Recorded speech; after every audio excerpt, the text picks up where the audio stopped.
முருகக் கடவுள் ஒருவரையே தனது வழிபடு கடவுளாக கொண்டு சைவ சமயத்தையே தனது மெய் சமயமாய் கருதி வாழ்ந்து வந்த மெய்ஞானிதான் பாம்பன் சுவாமிகள்.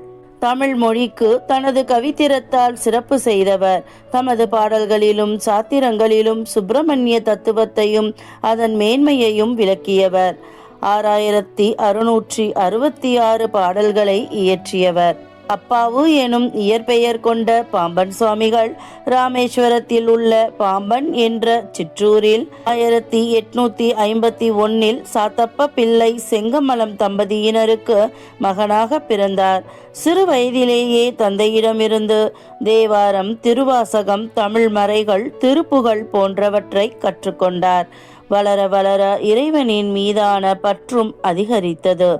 தினம்தோறும் தனித்திருந்து முருகனை வழிபடுவது வழக்கமானது. உயர்நிலை கல்வியை முடித்தார். மேற்கல்வி பயில விரும்பினார் பாம்பன் சுவாமிகள்.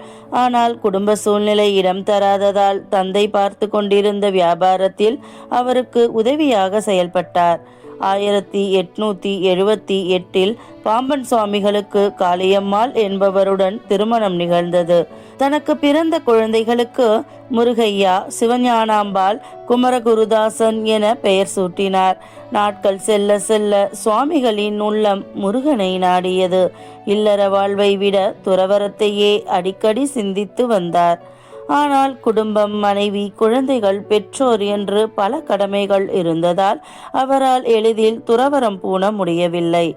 ஆனாலும் அந்த எண்ணத்தின் விளைவால் மன எழுச்சியுற்று அடிக்கடி தலயாத்திரை மேற்கொண்டார். பல ஆலயங்களுக்கு சென்று தரிசித்தார். தான் வழிபடும் அனைத்து தெய்வங்களையும் முருகனாகவே கருதி வழிபட்டார். பாம்பன் சுவாமிகளுக்கு முருகனின் மீதான பக்தி நாளுக்கு நாள் அதிகரித்து வந்தது. மாணிக்கவாசகர் போல, அருணகிரிநாதர் போல தானும் பாடல் புனைய வேண்டும் என்று இறைவனிடம் வேண்டி வந்தார்.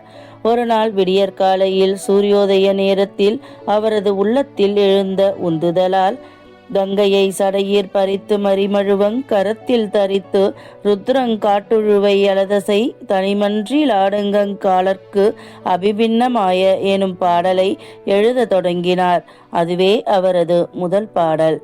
தொடர்ந்து முருகன் மீது பல்வேறு பாமாலைகளை புனைந்தார். அந்த பாடல்களை வாசித்த குடும்ப நண்பரான சேவுகிரிராயர் அவற்றின் சிறப்பை வெகுவாக பாராட்டினார்.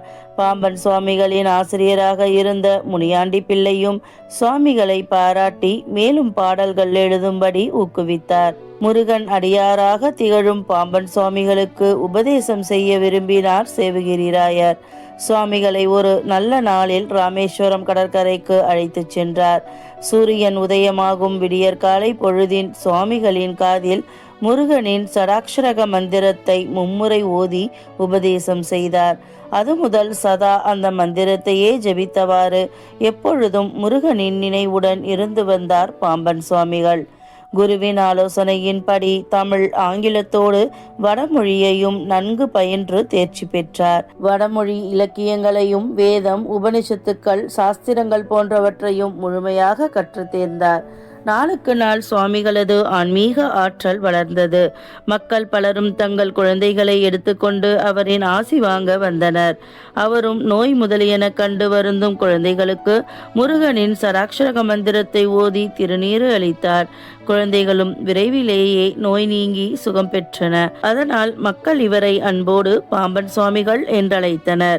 அது முதல் அப்பாவு பிள்ளை, அப்பாவு சுவாமிகள் என்ற பெயரெல்லாம் மறைந்து பாம்பன் சுவாமிகள் என்ற பெயரே நிலைத்தது. ஒரு நாள் துறவர வேட்கையால் உறவில் யாருக்கும் சொல்லிக்கொள்ளாமல் பழனிக்கு புறப்பட பாம்பன் சுவாமிகள் ஆயத்தம் செய்தார். பழனிக்கு சென்று முருகனை தரிசனம் செய்துவிட்டு அங்கேயே துறவு பூணுவது அவர் எண்ணமாக இருந்தது. சுவாமிகளுக்கு எதிர் வீட்டில் அங்கமுத்து பிள்ளை என்பவர் வசித்து வந்தார். அவர் சுவாமிகளிடம் தங்களின் துறவு விருப்பம் முருகனின் கட்டளைதானா என்று கேட்டார். சுவாமிகளும் ஏதோ ஞாபகத்தில் ஆம் என்று பதில் கூறிவிட்டார். அன்று மாலை வழக்கம் போல் மாடியில் அமர்ந்து தியானம் செய்து கொண்டிருந்தார் பாம்பன் சுவாமிகள்.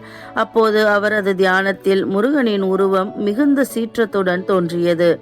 நான் அனுமதி அளித்தேன் என்று ஏன் பொய் பகன்றாய் என்று கேட்டு அவரை கடுமையாக எச்சரித்தது. ஆன்மலாபம் என்னால் ஆகாததா? அதற்கு ஏன் பொய் பகன்றாய்? இனிமேல் நான் சொல்லும் வரை பழனிக்கு நீ வரவே கூடாது என்று எச்சரித்துவிட்டு அகன்றது. அது முதல் முருகன் கட்டளையிடாததால் தன் இறுதி காலம் வரை பழனியம்பதிக்கு சுவாமிகளால் செல்ல இயலாமல் போயிற்று. ஆனால் அதே முருகன்தான் பாம்பன் சுவாமிகள் தன் காஞ்சி குமரக்கோட்டை ஆலயத்தை தரிசிக்க வேண்டுமென விரும்பி தானே ஒரு வண்டியோட்டி வடிவில் நேரில் சென்று அவரை அழைத்து வந்தான். எப்பொழுதும் அவருடனிருந்து அவருக்கு ஏற்பட்ட எல்லா வாழ்க்கை சிக்கல்களிலிருந்தும் காப்பாற்றி வந்தான். நாளடைவில் பாம்பன் சுவாமிகளுக்கு துறவு விருப்பம் அதிகமானது. குடும்ப பற்று குறைந்தது. பல தலங்களுக்கும் சென்று இறை தரிசனம் செய்தார். ஒரு நாள் பிரபன்வலசை எனும் தலத்தை அடைந்தார். அங்குள்ள ஒரு மயானத்தின் நடுவே சதுரமாக குழியமைத்து அதற்குள் தங்கியிருந்து கடுமையான மயான தவம் மேற்கொண்டார். ஊனில்லாமல் உறக்கமில்லாமல் பல நாட்கள் அதே தவநிலையில் இருந்தார். கடும் தவத்தின் இறுதியில் ஒரு நாள் இரவு முருகப்பெருமான் அவருக்கு அகத்தியருடனும் அருணகிரிநாதருடனும் இளைஞன் உருவில் காட்சியளித்தார். இரகசிய மந்திரம் ஒன்றை உபதேசித்தார். அதையே பல நாட்கள் உபசரித்து மெய்நிலை பெற்றார் பாம்பன் சுவாமிகள். மீண்டும் பாம்பன் தலத்தை அடைந்து தன் தவ வாழ்க்கையை தொடர்ந்தார். திடீரென ஒரு நாள் துறவு பூண வேண்டும், பாம்பன்பதியை விட்டு செல்ல வேண்டும் என்ற எண்ணம் பாம்பன் சுவாமிகளின் உள்ளுணர்வில் உதித்தது. முருகனின் ஆஞ்சைப்படியே அந்த எண்ணம் தோன்றியதாய் உணர்ந்தவர் தமது மைந்தன் முருகையா பிள்ளையை தன் மாணவர் சின்னசுவாமி பிள்ளை வசம் ஒப்படைத்துவிட்டு ராமேஸ்வரத்திற்கு சென்றார். அதன் பின் பல தலங்களுக்கும் சென்று இறை தரிசனம் செய்தவர் இறுதியில் மதுரைக்கு சென்று அங்கிருந்து ரயில் மூலம் சென்னை வந்தார். சென்னையில் குமரானந்தம் என்ற பெயர் கொண்ட அம்மையின் வீட்டில் சுவாமிகள் சில காலம் தங்கினார். பின்னர் மீண்டும் திருத்தல யாத்திரை புறப்பட்டவர் சிதம்பரம் தலத்திற்கு சென்றார். அங்கே அம்பலக்கூத்தனை தரிசித்தவர் பின் கும்பகோணம், சுவாமிமலை, திருநெல்வேலி, பாபநாசம், குற்றாலம், பொதிகைமலை, தூத்துக்குடி, மதுரை, குன்றக்குடி, விராலிமலை போன்ற தலங்களுக்கு சென்று இறை தரிசனம் செய்து பின் மீண்டும் சென்னையை அடைந்தார். வட இந்திய யாத்திரை செய்ய விரும்பி விசாகப்பட்டினம், கல்கத்தா, காசி, கயா, பூரி, அயோத்தி, மதுரா, திரிவேணி சங்கமம் முதலிய தலங்களுக்கு சென்று தரிசித்தார். காசி தலத்தில் குமரகுருபரர் அமைத்த குமாரசுவாமிகள் மடத்தில் சுவாமிகள் தங்கினார். பாம்பன் சுவாமிகள் அதுவரை வெண்மை நிற ஆடையையே உடுத்தி வந்தார். மடத்தில் அவருக்கு காவி நிற ஆடை அளிக்கப்பட்டது. அதை முருகனின் கட்டளையாகவும் குமரகுருபரரின் ஆசியாகவும் நினைத்து ஏற்றுக்கொண்டார். அது முதல் காவி நிற ஆடையையே அணிந்து துறவி வாழ்க்கை வாழ்ந்தார். பக்தி பணுவல்கள் பலவற்றை இயற்றியவர் பாம்பன் சுவாமிகள். பல்வேறு பக்தி பாடல்களை, உரைகளை, குக தத்துவ நூல்களை அவர் இயற்றியுள்ளார். பரிபூரானந்த போதம், தகராலய ரகசியம், கந்தரொளி அந்தாதி, குகபிரம்ம அருட்பத்து, திருப்பா, அட்டாட்ட விக்கிரக லீலை போன்றவை அவற்றில் குறிப்பிடத்தகுந்தவையாகும். அவருடைய பாடல்கள் அனைத்துமே மந்திர சித்தி பெற்றவை. குறிப்பாக சண்முக கவசம், தௌத்தியம், குமாரஸ்தவம் போன்றவை மிகவும் சிறப்பு பெற்றவை. பாம்பன் சுவாமிகள் அருளிய முக்கியமான நூல்களில் ஒன்று பகை கடிதல் என்பதாகும். தன் வாழ்நாளில் 6666 பாடல்களை சுவாமிகள் இயற்றியுள்ளார். பாம்பன் சுவாமிகளின் தமிழ் புலமையையும் பேச்சு எழுத்தாற்றலையும் ஆன்மீக அருளாற்றலையும் உணர்ந்த பல தமிழ் புலவர்கள், சான்றோர்கள் அவரை நாடி வந்தனர். திருவி கல்யாண சுந்தர முதலியார், சச்சிதானந்தம் பிள்ளை போன்ற பலர் சுவாமிகள் மீது பக்தியும் மதிப்பும் வைத்திருந்தனர். கிருபானந்த வாரியார் பாம்பன் சுவாமிகளை தனது குருவில் ஒருவராக கருதினார். அவர் பாம்பன் சுவாமிகளின் வாழ்க்கை வரலாற்றினை நூலாக எழுதியிருக்கிறார். சுவாமிகளின் வரலாறு குறித்து உபன்யாசங்களும் செய்திருக்கின்றார்.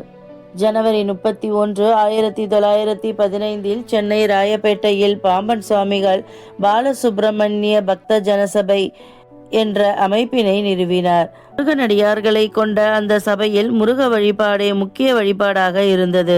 அதற்கான வழிமுறைகளையும் சுவாமிகளே வகுத்து தந்தார். சுவாமிகளுக்கு 72 வயது இருக்கும் பொழுது ஒரு நாள் சென்னை தம்புச்செட்டி தெரு வழியே அவர் நடந்து வந்து கொண்டிருந்தார்.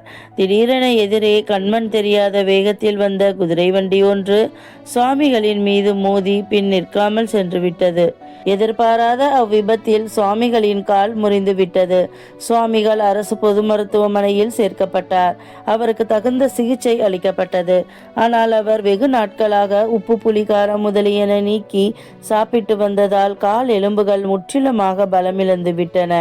அவர் வயதானவராக இருப்பதால் அறுவை சிகிச்சை செய்ய இயலாது என்றும் கால் எலும்பு முறிந்ததுதான் என்றும் மருத்துவர்கள் திட்டவட்டமாக கூறிவிட்டனர். சுவாமிகளோ அது கண்டு மனத்தளர்ச்சி அடையாது முருகனையே அனுதினமும் தொழுது வந்தார். ஒரு நாள் இரவில் சுவாமிகள் அற்புத காட்சி ஒன்றை கண்டார். மேற்கு திசையில் இருந்து பறந்து வந்த 2 அழகான மயில்கள் தங்களது தோகையை விரித்து வலப்புறமும் இடப்புறமுமாக நின்று ஆடின. சுவாமிகள் அது கண்டு வியந்தார். முருகனின் திருவருளே இது என்று உணர்ந்தார். மற்றொரு நாள் மருத்துவமனையில் தன் அருகே ஒரு அழகான குழந்தை படுத்திருப்பதை கண்டார். முருகா என்றழைத்து தொழுதவுடன் அந்த குழந்தை மறைந்து விட்டது. உடனே வந்தது முருகன்தான் என்றும் தன் உடல் வேதனையை மாற்றவே அவன் வந்தான் என்பதையும் சுவாமிகள் உணர்ந்து மகிழ்ந்தார். முருகனின் சராட்சரக மந்திரத்தையும் அவன் நாம ரூபத்தையும் தொடர்ந்து சொல்லிக் கொண்டிருந்தார். சில மணித்துளிகளிலேயே தனது முறிந்த கால் ஒன்று கூடுவதையும் கால் பகுதியில் புது இரத்தம் பாய்வதையும் அவர் உணர்ந்தார். மறுநாள் காலை முறிந்த காலை வந்து பரிசோதனை செய்த தலைமை மருத்துவர் ரணம் நன்கு ஆறியிருப்பதையும் முறிந்த கால்கள் ஒன்று கூடி இருப்பதையும் கண்டார். சந்தேகம் கொண்டு எக்ஸ்ரே எடுத்து பார்த்ததில் கால்கள் ஒன்று சேர்ந்திருப்பது தெல்ல தெளிவாக தெரிந்தது. இது ஒரு தெய்வ செயல் என்று கூறி வியப்புற்றார். மற்ற அன்பர்களுக்கும் அது கண்டு மகிழ்ந்து சுவாமிகள் உண்மையிலேயே தெய்வத்தன்மை பொருந்தியவர்தான் என்று கூறி வணங்கி சென்றனர். தமிழுக்கும் ஆன்மீகத்திற்கும் அருந்தொண்டாற்றிய பாம்பன் சுவாமிகள் மே 30, 1929 அன்று மகா சமாதியடைந்தார். அவரது உடல் அவர் விருப்பப்படியே திருவான்மையூர் கடற்கரை ஒற்றிய பகுதியில் நல்லடக்கம் செய்யப்பட்டது. காலசேஸ்திரா அருகே உள்ள அப்பகுதி இன்று பாம்பன் சுவாமிகள் ஆசிரமம் என்று அழைக்கப்படுகின்றது. ஒவ்வொரு ஆண்டும் சுவாமிகளின் குரு பூஜை விழா அவரது ஆசிரமத்தில் பக்தர்களால் மிக சிறப்பாக கொண்டாடப்பட்டு வருகின்றது. மந்திர சித்தி தரும் பாம்பன் சுவாமிகளின் பக்தி பணுவல்கள் குறிப்பிடத்தகுந்தவை. என்னை தள்ளினாலும் என்னை நம்பினவரை தள்ளேல் என்று முருகப்பெருமானிடம் வேண்டியவர்.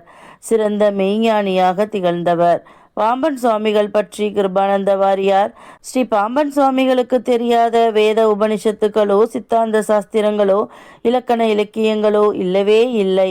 அவர் வடமொழி, தமிழ், ஆங்கிலம் அனைத்திலும் மிகச் சிறந்த புலமை மிக்கவர். அவர் பாடல்கள் அனைத்தும் இறையருள் பெற்றவை என்று குறிப்பிட்டிருக்கின்றார். ஸ்ரீ பாம்பன் சுவாமிகள் இயற்றிய நூல்கள்: ஸ்ரீ சண்முக கவசம், ஸ்ரீ குமாரஸ்தவம், பகை கடிதல், பரிபூரண பஞ்சாமிரத வண்ணம், திருவடி துதி, ஸ்ரீ சண்முக நாமாவளி, திருவலங்க திரட்டு முதல் கண்டம், இசைத்தமிழ் திருவலங்க திரட்டு 2ஆம் கண்டம், பல்சந்த பரிமளம், காசி யாத்திரை, பரிபூரானந்த போதம், தகராலய ரகசியம், சிறுநூல் திரட்டு, சேந்தன் செந்தமிழ், 10 பிரபந்தம், செக்கர்வேல் செம்மாப்பு, செக்கர்வேல் இருமாப்பு, சீவயாதனா வியாசம், ஸ்ரீமத் குமாரசுவாமியம், சிவஞான தீபம், செவியறிவு, சைவ சமய சரபம், 4000 பிரபந்த விசாரம், சுத்தாத்வைத நிர்ணயம் மற்றும் வியாசங்கள் 32, சண்முக கோட்டம் திருப்பதிகம் 1, சண்முக கோட்டம் திருப்பதிகம் 2, பொன்மயிர் கண்ணி, இவையாவும் பாம்பன் சுவாமிகள் இயற்றிய நூல்களாகும். நாமும் பாம்பன் சுவாமிகளை வழிபட்டு வாழ்வில் வளம் பெறுவோமாக. ஓம் சரவண பவ.